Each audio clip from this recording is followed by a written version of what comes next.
আসসালামু আলাইকুম বন্ধুরা। আমরা চলে আসছি নাটোর চলন বিলে। নাটোর চলন বিলের সৌন্দর্য উপভোগ করব। শীতকালীন চলন বিলের পরিবেশ, প্রকৃতি এবং এদেশে এখানকার মানুষের জীবনযাপন সবকিছু উপভোগ করব আপনাদের সাথে। চলুন শুরু করা যাক। নাটোর, পাবনা এবং সিরাজগঞ্জ এই ৩ টা জেলা মিলে গঠিত হচ্ছে এই চলন বিলটা। আমি আজকে চলে যাব হচ্ছে বিলসাতে। এইটা নাটোর গুরদাসপুরে অবস্থিত এবং আমার সাথে থাকবে হচ্ছে সবুজ এবং বিলসা থেকেই আমার একটা ফ্রেন্ড থাকবে, সে হচ্ছে তারেক। চলুন আমরা নাটোরের এই চরণবিলের সৌন্দর্যগুলো উপভোগ করি। এখানে গেলে আপনারা দেখতে পাবেন পাখি, প্রচুর পরিমাণে পাখি দেখা যায়। এখানে প্রাকৃতিক মনোরম পরিবেশ থাকার কারণে এবং বিলটা অনেক বড় হওয়ার কারণে পাখিদের প্রচুর পরিমাণে খাদ্য আছে, যার কারণে প্রচুর পরিমাণে পাখি দেখা যায়। বিভিন্ন প্রজাতির পাখি দেখা যায়। বিশেষ করে সকালের দিকে গেলে আপনারা অনেক পাখি দেখতে পাবেন এবং দুই সাইডে দেখবেন হচ্ছে এক সাইডে জোলা বা ক্যানেল থাকবে, নদীর মতো থাকবে এবং আরেক পাশে রাস্তা এবং এক পাশে হচ্ছে আবাদি জমি। দেখতে পাচ্ছেন প্রত্যেকটা বাড়ির সামনে নৌকা, মানে এখানে নৌকা থাকবে প্রায় সবার বাড়িতেই।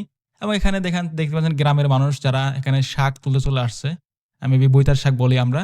এবং সামনে আমরা দেখতে পাচ্ছি এটা হচ্ছে ওই মধু আহরণের জন্য এখানে প্রাকৃতিক উপায়ে যে মধু চাষ করা হয়। এখানে মৌমাছিগুলোকে বাক্সের মধ্যে আটকে রাখছে এবং এই মৌমাছিগুলাই এই সরিষা ফুলের থেকে যে মধু কালেক্ট করে এখানে বক্সে জমা করবে এবং সেই মধুগুলোই আপনারা খাবেন। এইটা আপনারা এখানে গেলে দেখতে পাবেন। আপনারা অনেকে বলতে পারেন সরিষা ক্ষেত যেকোনো জায়গাতেই আছে। আমরা কেন চলন বিলেই যাব? এর প্রথম উত্তর হচ্ছে বিভিন্ন বিলে থাকতে পারে, সেটা ৫ বিঘা ১০ বিঘা এক জায়গায় করে। আর এখানে চলন বিলে এই পানি চলে যাওয়ার পরে সর্বপ্রথম সব জমিতে সরিষা আবাদ করা হয়। এটা হিউজ পরিমাণ সম্পূর্ণ পুরা বিলেই আবাদ করা হয় এবং বিলটা এত বড়, আপনার চোখের দৃষ্টিসীমা যতদূর পর্যন্ত যাবে ততদূর শুধুমাত্র সরিষা ফুলই দেখতে পাবেন। অন্য কিছু আপনি দেখতেই পাবেন না। এই কারণে এই বিলটা সবচেয়ে সুন্দর। আমি কখনো এত এরিয়া জুড়ে একসাথে সরিষার আবাদ কখনো দেখি নাই। আমার কাছে এটাই ১ম এবং এই অভিজ্ঞতাটা আমার কাছে অনেক মজা লাগছে। আপনারা চাইলে অবশ্যই যাইতে পারেন। পাশাপাশি এখানকার যে প্রকৃতি আছে, সে প্রকৃতি উপভোগ করতে পারবেন। এখানকার এনভায়রনমেন্ট পুরাই আলাদা এবং দেখতে পাচ্ছেন এখানে মানুষ ছাগল চড়াচ্ছে উন্মুক্ত ছেড়ে দিয়ে, লাঠি হাতে এক চাচা। এরপরে আমরা দেখব হচ্ছে এখানকার যে গ্রামীণ পরিবেশ, এখানে প্রত্যেকটা বাড়ি দেখবেন একটু মানে সমতল থেকে অনেকটা উপরে বাড়ি করা, মানে মাটি ফেলে উঁচু করে। কারণ এখানে বর্ষার সিজনে অনেক পানি চলে আসে।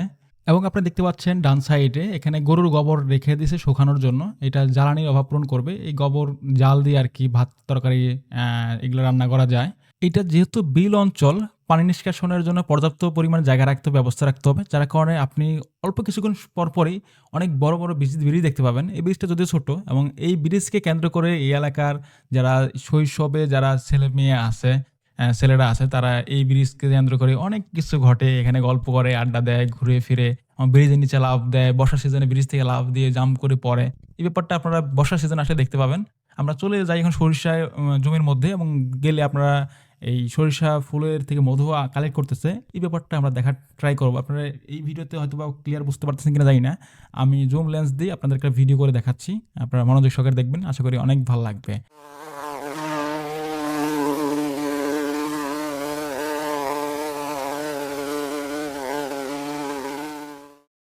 আপনারা খুব ভালো করে লক্ষ্য করলে দেখবেন যে এখানে অসংখ্য প্রত্যেকটা ফুলে প্রচুর পরিমাণে মৌমাছি আছে এবং আমরা এই বিলটাকে একটু দেখলাম এবং আমরা চলে আসি হচ্ছে বিলসা ব্রিজে। বিলসা বাজারে ঢুকতে ১ম এই ব্রিজ এবং ব্রিজের পাশে যে নদী আছে, এই নদীতে পলো দিয়ে মাছ ধরতেছে, আপনি খেয়াল করে দেখেন। এইটা হচ্ছে ব্রিজের মুখগুলাকে জাল দিয়ে বেঁধে নিছে আগে এবং ওই পাশ থেকে মাছগুলাকে অনেক মানুষ প্রায় ২ টা ৩ টা লেয়ারে পলো পাশাপাশি রেখে সবাই একই সারিতে আগায় আসবে। আগায় আসলে মাছগুলা সব হয় জালে আটকা পড়বে, না হলে পলোতের মধ্যে আটকা পড়বে। দেখতে পাচ্ছেন আপনারা আগায় আসতেছে এবং নদীতে সারি নৌকা বাঁধাই আছে এবং আমরা এখানে দেখতে পাচ্ছি মাছ মারা শেষে প্রায় প্রত্যেকে ২ টা ৩ টা করে বোয়াল মাছ পাইছে। বেশিরভাগ বোয়াল মাছ, আবার ছোট মাছ থাকলে হয়তো আলাদা যে ব্যাগের মধ্যে রেখে দিচ্ছে আর বোয়াল মাছগুলোকে সূচা দিয়ে গেঁথে রাখছে আরকি। আপনারা দেখতে পাচ্ছেন। এই দৃশ্যটা আমার কাছে অনাকাঙ্ক্ষিত, মানে এটা দেখতে পাবো আমরা জানি না। তবে অনেক ভাল লাগছিল। অনেকক্ষণ পর আমরা মাছ মারাটা দেখছি এবং এইটা অনেক মজার ছিল। এখন যেহেতু শীতের সময়, এই কারণে পানি প্রচুর পরিমাণে ঠান্ডা। সবার শীত লাগছে। বোঝা যাচ্ছে সবাই খালি গায়ে ছিল এবং এখানে তারা শুকনা কচুরিপানার মধ্যে আগুন ধরায় শরীর গরম করার চেষ্টা করতেছে। এবং এই ভিডিও নেওয়ার সময় আমি আরেকটা বিষয় লক্ষ্য করি, এখানে পানির নিচে নদীর মধ্যে ডুব দিয়ে মাছ ধরার চেষ্টা করতেছে।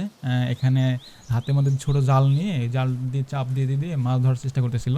এই বিষয়টা এখানে লক্ষণীয় এবং যারা ব্যাগ ট্যাগ গুছাচ্ছে এই ব্যাপারটা দারুণ লাগছে। মাছ পাড়া মোটেও সহজ কাজ নাই। এটা অনেক কষ্টসাধ্য কাজ। তবে এইটা একটা নেশার মতো। এখানে এই পরিশ্রম, কষ্ট কোনো কিছুই তাদের মনে আসে না যখন সে মাছ পায় এবং মাছ মারতে পারে। এইটা আসলে টাকা দিয়ে এইটা পরিমাপ করা যাবে না। এখানে আসলে একটা অন্যরকম একটা ভালো লাগা কাজ করে। একটা ফিলিংস অনুভূতি হয়। মাছের পরিমাণ যত কমই হোক এটা অনেক ভাল লাগে। আমি একসময় মারতাম। আমি যখন ক্লাস 6-7 থেকে ক্লাস 10 পর্যন্ত প্রচুর মাছ মারা অভ্যস্ত ছিলাম। জাল ছিল বা এই পানি ছেঁকে বা হাতায়ে, এই যে এটাকে হাতানো বলে। পানির নিচে ডুব দিয়ে হোক বা ৩-৪ জন গোল হয়ে মাছ মারা হোক। দেখতে পাচ্ছি মাত্র এক মুঠের মধ্যে হয়তোবা ৮ টার মতো হয়তোবা ট্যাংরা মাছ হইতে পারে। ঢেল দিল উপরে একজন আছে সে খুঁটে ব্যাগের মধ্যে রাখবে। অবশেষে আমাদের চরণবিল ভ্রমণ প্রায় সম্পন্ন হয়ে গেছে। আমরা এখন বাড়ির পথে রওনা দিচ্ছি। সবাইকে ধন্যবাদ। আবার দেখা হবে নতুন কোনো ভিডিওতে। আমার ভিডিওটা ভালো লাগলে অবশ্যই লাইক, কমেন্ট করে আমাদেরকে সাপোর্ট করবেন। ধন্যবাদ সবাইকে।